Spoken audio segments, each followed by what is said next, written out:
Assalamualaikum warahmatullahi wabarakatuh. Oke, pada pertemuan kali ini kita akan membahas mengenai virus, khususnya yaitu mengenai klasifikasi virus, cara hidup virus, serta replikasi virus. Kita bahas mengenai pembahasan yang pertama terlebih dahulu, yakni ada klasifikasi virus. Klasifikasi virus itu dibagi menjadi berapa sih? Nah, klasifikasi virus ini dibagi menjadi 6. Yang pertama ada berdasarkan ada tidaknya selubung pada nukleokapsid. Yang kedua berdasarkan jumlah kapsomernya. Yang ketiga berdasarkan jenis sel inangnya. Kemudian yang keempat berdasarkan tipe genom dan metode replikasinya. Yang kelima berdasarkan jenis asam nukleatnya, serta yang terakhir yaitu berdasarkan bentuk dasarnya. Kita bahas mengenai klasifikasi virus berdasarkan ada tidaknya selubung nukleokapsidnya.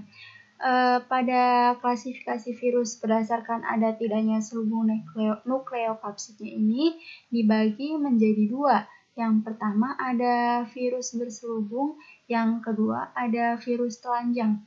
Virus berselubung adalah selubungnya ini terdiri dari lipoprotein dan glikoprotein.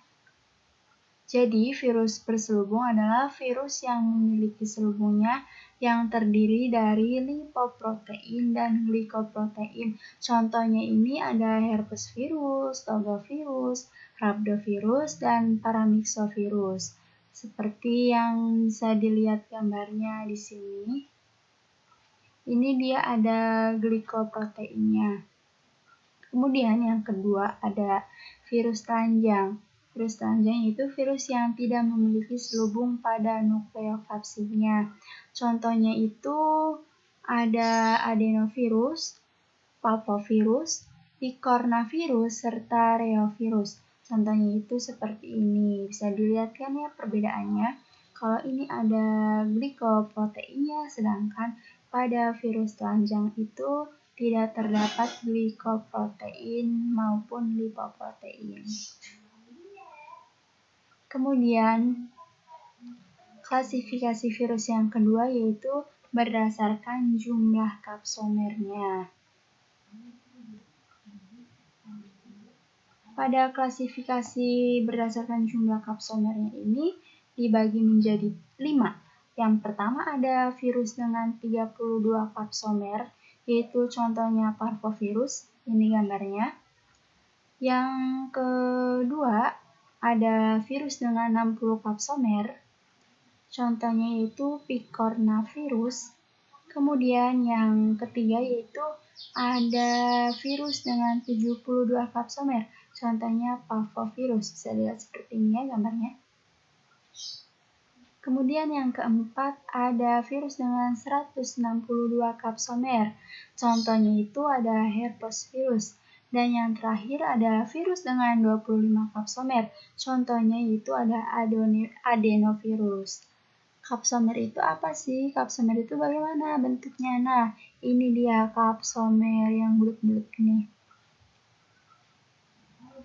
Kemudian klasifikasi virus berdasarkan jenis sel inangnya. Yang pertama ada virus yang menyerang bakteri, contohnya yaitu bakteriofag atau virus yang berbentuk huruf T. Yang kedua yaitu ada virus penyerang tanaman, contohnya itu ada virus Tobacomosaik virus serta virus tenggorok. Kemudian yang ketiga ada virus penyerang hewan, contohnya itu virus flu burung dan virus rabies. Kemudian yang keempat yaitu virus penyerang manusia, contohnya itu ada virus HIV, polio, dan virus flu. Ini contoh dari virus HIV-nya.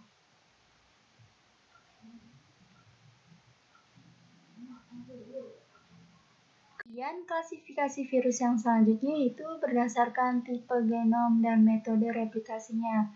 Pada klasifikasi berdasarkan tipe genom dan metode replikasinya ini dibagi menjadi 7. Yang pertama ada virus tipe 1. Nah, virus tipe 1 ini memiliki DNA utas ganda, reproduksinya dengan cara replikasi. Contohnya yaitu ada herpes virus. Kemudian ada virus tipe 2. Virus tipe 2 ini memiliki DNA-nya utas tunggal, serta reproduksinya dengan cara replikasi. Contohnya itu ada virus MVM. Kemudian yang ketiga ada virus tipe 3. Memiliki RNA-nya itu utas ganda, reproduksinya dengan cara replikasi. Contohnya itu reovirus. Kemudian yang keempat ada virus tipe 4, yaitu memiliki RNA utas tunggal plus serta reproduksinya dengan cara replikasi. Contohnya itu virus polio. Kemudian yang kelima ada virus tipe 5. Nah, virus tipe 5 ini memiliki RNA utas tunggal min, serta reproduksinya itu dengan cara replikasi. Contohnya itu ada virus rabies. Kemudian yang keenam yaitu ada virus tipe 6. Virus tipe 6 ini memiliki RNA utas tunggal plus dengan DNA perantara, serta reproduksinya itu dengan cara transkriptasi balik. Kemudian contohnya ada virus AIDS. Selanjutnya yang ketujuh ada virus tipe 7. Pada virus tipe 7 ini memiliki RNA utas ganda dengan RNA perantara. Reproduksinya itu dengan cara transkriptasi balik. Contohnya itu ada heparnavirus. Bisa dilihat di sini. Masing-masing dari tipe virusnya berdasarkan tipe genom dan metode replikasinya. Ini virus tipe 1, bisa dilihat DNA-nya. Kemudian virus tipe 2, bisa dilihat ya. Virus tipe 3, virus tipe 4, virus tipe 5, virus tipe 6, kemudian yang terakhir ada virus yang tipe ke-7. Contohnya itu dari virus tipe 1 ada herpes virus, tipe 2 parvovirus, tipe 3 ada rotavirus, tipe 4 yaitu coronavirus, tipe 5 yaitu influenza virus, tipe 6 ada retrovirus, serta tipe 7 yaitu ada hepatitis virus. Kemudian selanjutnya pengklasifikasian virus berdasarkan jenis asam nukleatnya. Yang pertama yaitu ada virus DNA. Yang kedua yaitu ada virus RNA. Ingat ya, kalau virus itu hanya mempunyai satu asam nukleat saja, yaitu hanya ada DNA-nya saja atau RNA-nya saja. Pada virus DNA ini adalah virus yang asam nukleatnya berupa DNA. Contohnya itu parvovirus dan adenovirus. Kemudian yang kedua ini ada virus RNA. Virus RNA ini adalah virus yang asam nukleatnya berupa RNA. Contohnya itu ada picornavirus, HIV, serta influenza virus. Kemudian klasifikasi virus yang selanjutnya yaitu dilihat dari berdasarkan bentuk dasarnya. Yang pertama itu ada virus helikal. Virus helikal ini memiliki satu sumbu rotasi, bentuknya menyerupai batang, panjang, nukleokapsidnya tidak kaku, serta berbentuk heliks. Contohnya itu ada tobacco mosaic virus. Bisa dilihat di sini gambarnya. Kemudian yang kedua yaitu ada virus bentuk iksohedral. Virus bentuk iksohedral ini memiliki sumbu rotasi ganda. Tata ruangnya dibatasi oleh 20 sudut. Contohnya itu ada virus polio. Kemudian yang ketiga yaitu ada virus kompleks. Virus kompleks ini memiliki struktur lebih kompleks daripada jenis virus lainnya. Contohnya itu ada bakteriofag. Bisa dilihat di sini perbedaannya. Kalau virus kompleks ini dia memiliki kepala, leher, serta ekor. Sedangkan virus helikal dan virus bentuk eksohedral itu tidak memiliki struktur yang kompleks. Kemudian yang kedua ada pembahasan mengenai cara hidup virus.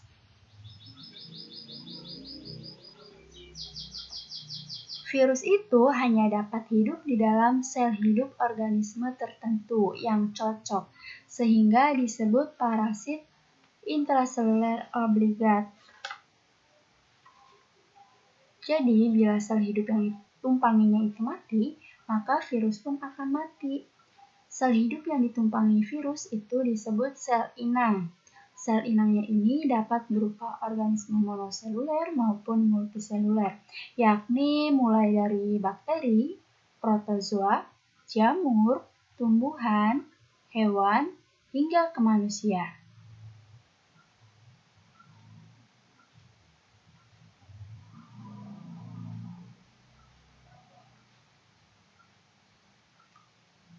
Kemudian pembahasan mengenai reproduksi virus atau biasa disebut dengan replikasi virus. Bicara mengenai reproduksi, pasti kita mikirnya mempunyai anak atau keturunan dengan melibatkan alat kelamin atau sel kelamin. Namun kan virus itu tidak memiliki sel kelamin, virus tidak memiliki sperma, juga virus tidak memiliki ovum. Virus hanya memiliki asam inti atau asam nukleat yang berupa DNA atau RNA saja. Jadi, untuk bereproduksi, virus itu hanya menggunakan asam inti sebagai andalannya, bukan sel kelaminnya. Lalu, bagaimana cara virus bereplikasi atau bereproduksi? Nah, virus ini bereplikasi dengan menggunakan dua cara atau dua siklus, yakni secara litik dan secara lisogenik. Apa itu litik dan apa pula itu lisogenik? Kira-kira apa persamaan mereka dan apa pula perbedaan mereka? Nah, untuk mengetahui jawabannya, mari kita simak video ini sampai selesai ya. Oke, untuk lebih memahaminya, silakan kalian amati gambar yang ada di sini. Katakanlah ini virusnya, kemudian yang ini adalah bakterinya atau sel inang, dan yang ini adalah DNA si bakteri. Yang ini virusnya, yang ini virusnya, yang ini virusnya, yang ini virusnya, yang ini virusnya, dan yang ini virusnya.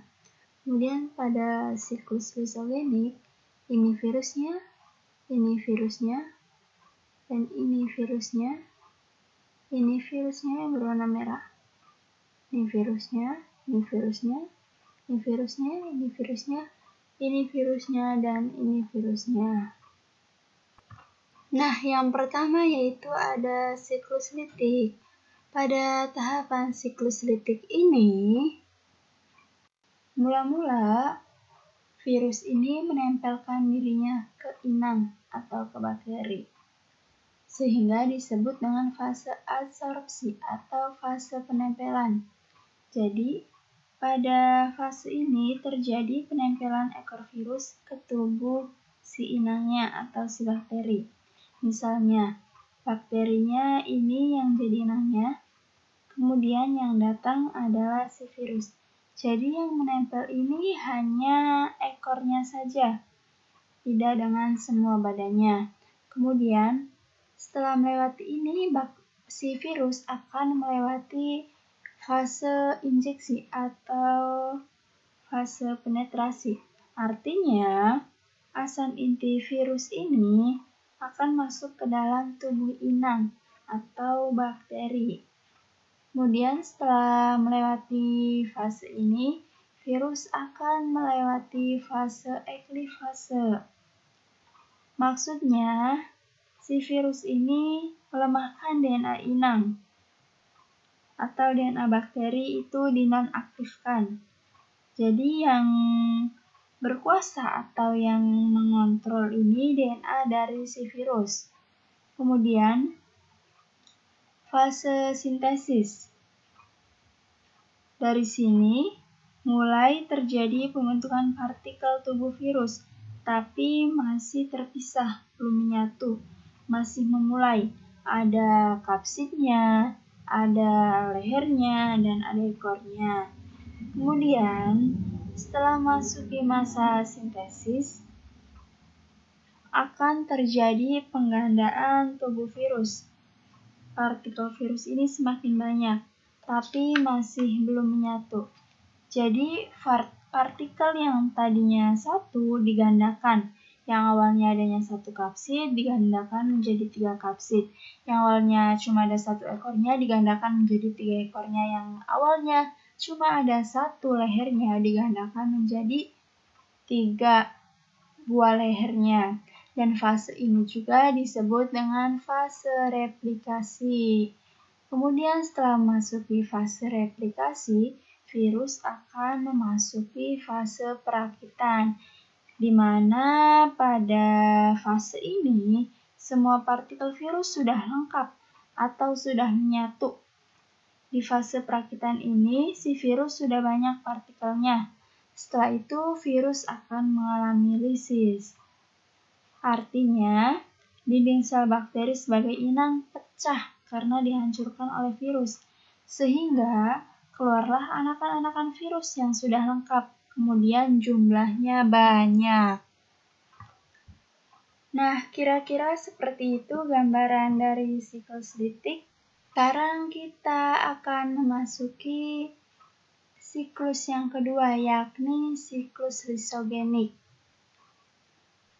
Nah, pada siklus yang kedua ini, tahapannya lebih panjang daripada siklus litik. Di mana pada tahap 1 dan tahap 2, pada siklus ini sama saja seperti tahapan pada siklus litik, yakni tahap pertama yaitu ada adsorpsi atau penempelan ekor virus ke tubuh si inangnya. Kemudian yang kedua yaitu ada fase injeksi, di mana pada fase ini asam inti dari virus itu akan masuk ke dalam tubuh si bakteri atau ke tubuh inangnya. Kemudian setelah masuki fase ini akan memasuki tahapan yang ketiga yaitu fase penggabungan, di mana pada fase ini DNA virus akan bergabung dengan DNA bakteri. Nah, ini dia DNA virusnya yang berwarna merah, kemudian DNA bakterinya yang berwarna biru. Kemudian setelah memasuki fase penggabungan ini, akan memasuki fase pembelahan. Artinya, di sini sel bakteri sebagai inang itu akan membelah, dan DNA virus juga akan ikut membelah. Seperti yang tertera di gambarnya itu akan membelah, tuh seperti ini. Kemudian setelah masuk ke fase pembelahan, akan terjadi fase pemisahan. Nah, tadi kan mereka di sini gabung bersatu. Sekarang di fase ini mereka itu akan pisah. Jadi DNA si virus ini yang berwarna merah itu akan berpisah dengan DNA si bakteri ini yang berwarna biru. Kemudian setelah masuki fase pembelahan, akan memasuki fase eklifase. Berarti di fase ini nih, si virus itu akan menonaktifkan DNA bakteri. Jadi lumpuhlah DNA si bakteri, sehingga yang mengkoordinir, yang mengontrol itu adalah sepenuhnya DNA si virus. Lalu setelah ini, tahapannya itu sama dengan tahapan lisis, yakni akan ada fase sintesis, di mana pada fase ini terjadi pembentukan partikel virus. Ada kapsidnya, ada lehernya, dan ada ekornya yang berjumlah masing-masing 1. Kemudian setelah masuk fase sintesis ini, virus akan memasuki fase replikasi atau penggandaan partikel-partikel, di mana yang tadinya cuma ada satu kapsid itu menjadi 3 kapsid, yang tadinya cuma ada satu leher itu menjadi 3 leher, dan yang tadinya cuma ada satu ekor itu akan menjadi 3 ekor. Kemudian setelah masuki fase ini, terjadilah fase perakitan. Artinya, partikel virus ini yang terpisah tadi itu akan menyatu semua. Kapsidnya, lehernya, serta ekornya itu akan menyatu. Lengkap dengan jumlah yang sudah banyak. Kemudian, setelah masuki fase perakitan ini, akan memasuki fase lisis, di mana dinding sel bakteri itu akan pecah. Kemudian keluarlah anakan virus yang sudah lengkap dengan jumlah yang banyak. Kira-kira seperti itu gambaran dari siklus lisogenik. Selanjutnya kita lihat apa saja sih persamaan dan perbedaan dari kedua siklus ini. Persamaannya yaitu pada tahap 1 dan tahap 2. Di tahap 1 dan tahap 2 itu tahapannya sama, yakni adsorpsi dan injeksi. Sementara pada tahapan ketiga, 4, dan 5 pada siklus lisogenik ini sudah berbeda dengan tahapan siklus litik, di mana tahapan ketiga pada siklus lisogenik ini yaitu terjadinya penggabungan antara DNA inang dengan DNA si virus. Kemudian setelah itu virus akan mengalami pembelahan sel, dan setelah itu terjadilah fase pemisahan. Jadi DNA si virus dengan DNA bakteri itu akan bisa. Lalu kemudian akan memasuki fase litik, di mana fase litik itu dimulai dari fase eklifase, fase sintesis, fase replikasi, fase perakitan, dan sampailah kepada fase lisis. Jadi persamaan mereka ini itu ada pada tahapan 1 dan tahapan 2-nya, sementara perbedaannya itu yakni di tahap ketiga, 4, dan 5. Selebihnya ini tahapan siklus litik semua, bisa dilihat di sini. Di sini ada eklifase, di sini juga eklifase, di sini fase sintesis, di sini fase sintesis, di sini fase replikasi, di sini juga replikasi. Di sini fase perakitan, di sini juga fase perakitan, di sini lisis, dan juga di sini lisis. Jadi dari tahapan fase eklifase sampai fase lisis ini adalah tahapan dari siklus litik. Oke, kurang lebihnya seperti itu pembahasan dari siklus litik dan siklus lisogenik. Pasti di antara kalian ada yang bertanya-tanya, bagaimana sih cara menentukan virus itu akan masuki fase siklus litik atau akan masuki siklus lisogenik? Jadi, siklus replikasi pada virus ini berdasarkan kemauannya si virus sendiri. Maunya virus karena dia itu makhluk hidup, jadi dipengaruhi oleh faktor luar yang menguntungkan bagi virus. Jadi di sini itu kita bicara mengenai virus itu mau diteruskan ke siklus litik atau ke siklus lisogenik. Itu adalah ketika virus mendapat dukungan dari arah mana dia akan mengalami replikasi. Sehingga ketika diterapkan pada kejadian yang sekarang sedang dialami oleh Indonesia, yaitu virus COVID-19, ketika orang terpapar virus corona, ada 2 kemungkinan, yaitu yang pertama dia akan langsung sakit, dan yang kedua dia terpapar, tetapi dia tidak bergejala.